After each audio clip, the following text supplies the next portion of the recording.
Chinese EV tech is a business, but in many African countries, it is about creating solutions long before it becomes about profit.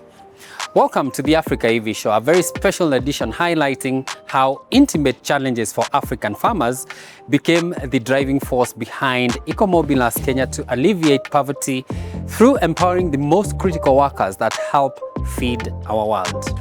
In addition, they are now moving to ensure that whatever needs storage in a warehouse can easily be moved using technology that is borrowed but addressing gaps that are critical to making life and work easier. We're also taking a ride using an e-Mkoko cargo trolley. Basically, that is an electric version of Mkokoteni, or what you would call all over the world, and for people to understand, a pull cart. This is Kenya's ingenuity, where innovation is outpacing policy.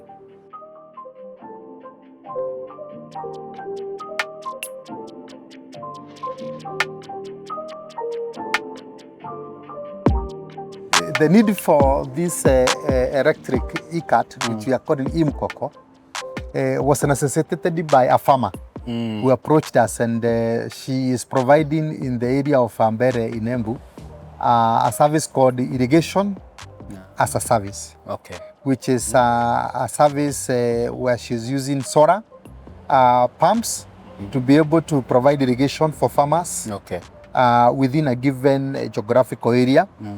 And what that meant is that for her to be able to provide the irrigation, she had to carry the irrigation equipment from farm to farm. Wow. And the option was either use a pickup or use a Mkokoteni. She tried both. They didn't work for her. Okay. Because the pickups are expensive because of fuel, and then the challenges of managing, because people would siphon fuel, the operators. Wow. And then the Mkokoteni again became so difficult because you cannot go far. Terrain. Yeah, you can't go far. It's very bulky. Then again, it's not even women friendly. Yeah. And sometimes the men who are supposed to put the Mkokoteni would fail to turn up. Yeah. And the women who are there can't operate They it. can't. So this farmer saw a vehicle that we had retrofitted from petrol to electric. It was a quad bike, a huge quad bike. Okay. And that gave her an idea that we can also build for her a Mkokoteni to carry her implements. And she gave us the challenge. Okay. And we were able to do that. And since October last year, they've been using the Mkokoteni and the electric Mkokoteni. And now they are ready to scale up, because we have been convinced that it can work for them. Yeah. Carrying from 700 kgs to 1,000 kgs. Let's talk about building this, because you get most of the components from China, basically. Why is that? Right now, China is leading in electric mobility. They are leading. They have got the most versions and varieties of e-mobility vehicles.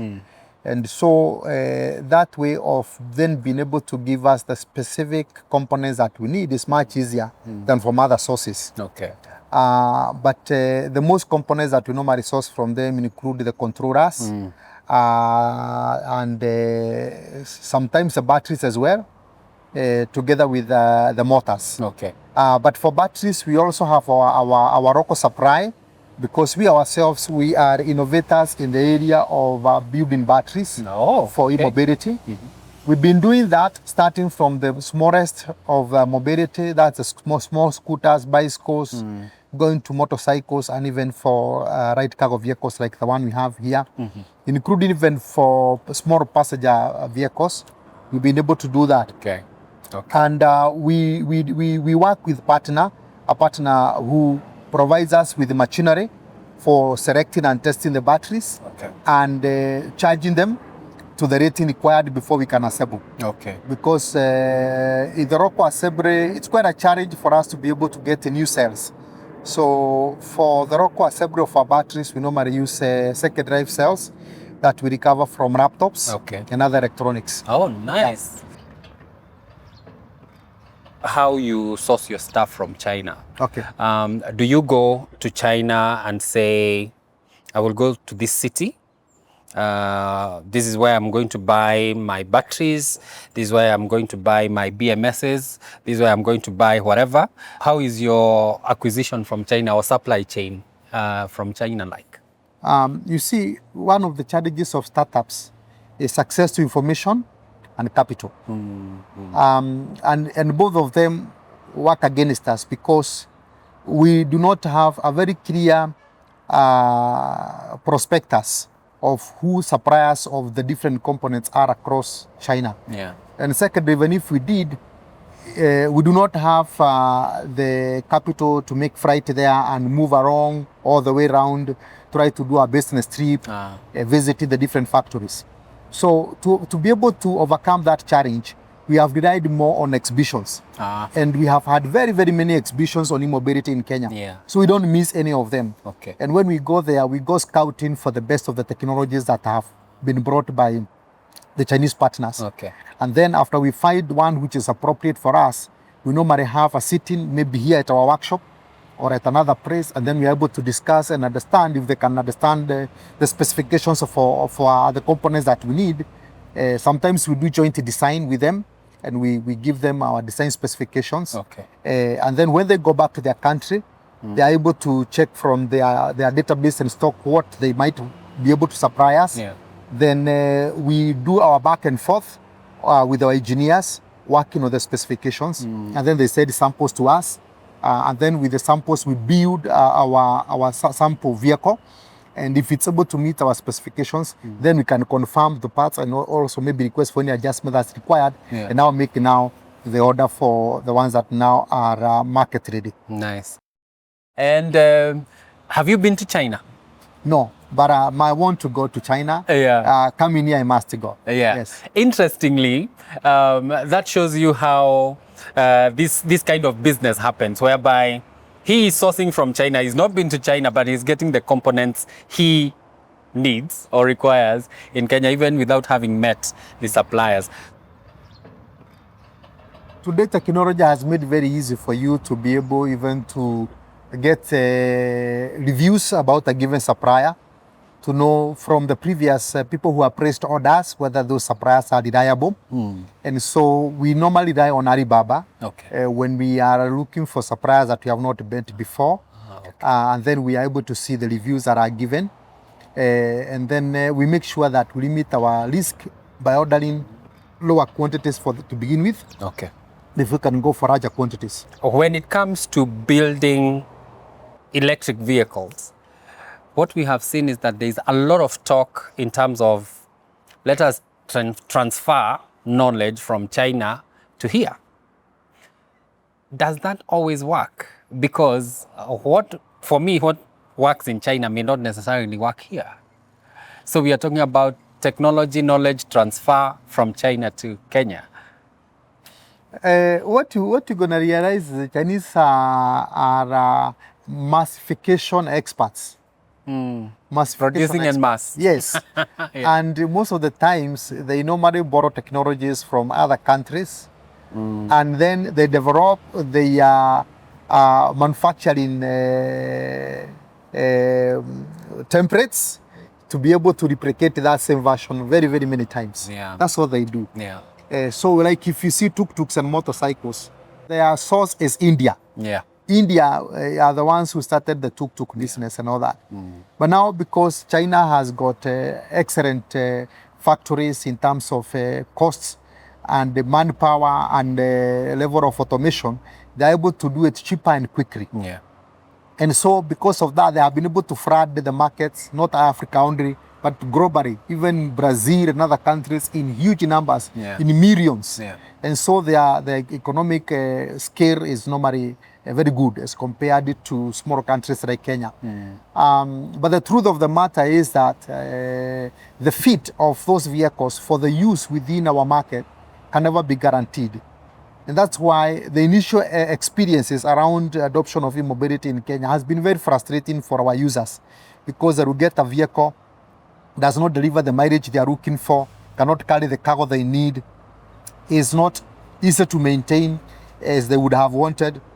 Like right now, the early adopters of some of the e-mobility technologies are complaining about the cost of charging the batteries, swapping and all that, because Like you find some of the tuk-tuks that we have in the market, they're paying about 500 shillings for every swapping of a battery. Yeah. So when you swap twice, on minimum in a day, you spend 1,000. Yeah. So you might end up the same money you are saving in petrol, you spend now on this other side. Okay. But our model wants to introduce a more democratized system where we can even allow those users to charge their own vehicles from home, giving them chargers, they can charge from home. Yeah. And then we introduce in solar so that we can cut on the need for the charging cycles, they become fewer. And again, we also working about tropicalizing the vehicles. If you buy a normal tuk-tuk here and put it on the road there, it won't work. So we know it might be slightly expensive, but then it will work. And we'll be able to meet the needs of our community. Nice. That's why we are doing it. How do you see the Kenyan electric vehicle space being in 5 years to come? Let me tell you for a fact, there is no exciting opportunity that we are going to get in future greater than venturing in electric vehicle manufacturing. I can tell you for a fact, because the previous versions of vehicles had thousands and thousands of components for you to think about. And so it made the manufacturing curve very steep. But now with electric, most of the components have been so simplified that it becomes very easy for you to build a vehicle. The biggest challenge around electric vehicles is only one, not two, only one. Yes. Batteries. Batteries is the biggest problem. Because for you to be able to go long a distance, you require to have better technology for batteries and higher capacity for batteries. Unfortunately, even to date, the battery manufacturing is controlled by China, taking almost 70-80% of the total population of battery production in the whole world. Africa, we have no even anything significant to mention.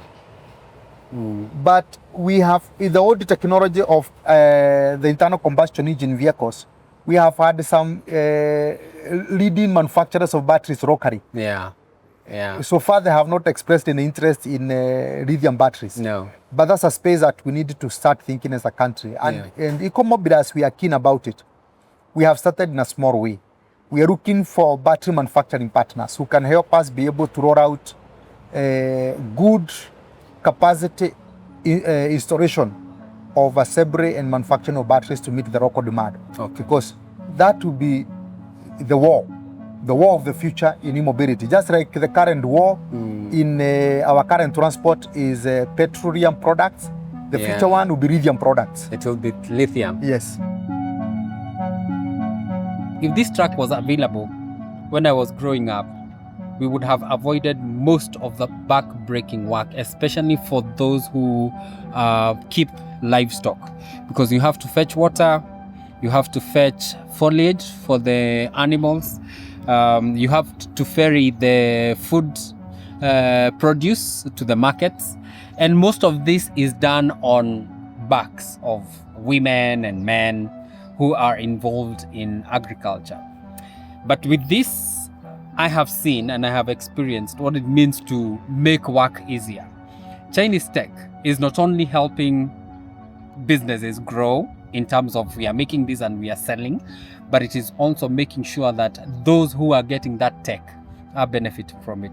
While this is not 100% Chinese, it is the BMS, the battery managed systems, and the batteries as well that are, some of these components are coming from China. But Gitau told us that they are moving to increase whatever is coming from Kenya to make this 100% Kenyan. However long that takes, we have started somewhere. And that is the fact that is making me happy that 0 to 1, like my colleague Eric said, is the hardest. But when you have gotten to 1, the only way to go is forward. And so we have come this far with this truck. Imagine what will happen in the next 5 years. Imagine government has improved policy or has created policy for this. Imagine that every Kenyan can be able to build whatever they want to build in terms of electric mobility. Imagine that there is improved purchasing power, that I don't have to spend my whole lifetime earnings to just purchase this vehicle. Imagine what is possible in 5 years. As always, my name is Njenga Hakina, and I keep showing you the things, the breakthroughs, the innovations that are happening in different parts of Africa. If you are in an African country that is doing amazing things, please share that, and that is in the comments below, and we will be sure to get back to you so that we can highlight whatever is happening. As always, remember to like, to share, and to subscribe, because these conversations cannot be interesting if they are just monologues. We get to grow when we speak. Do have a nice one.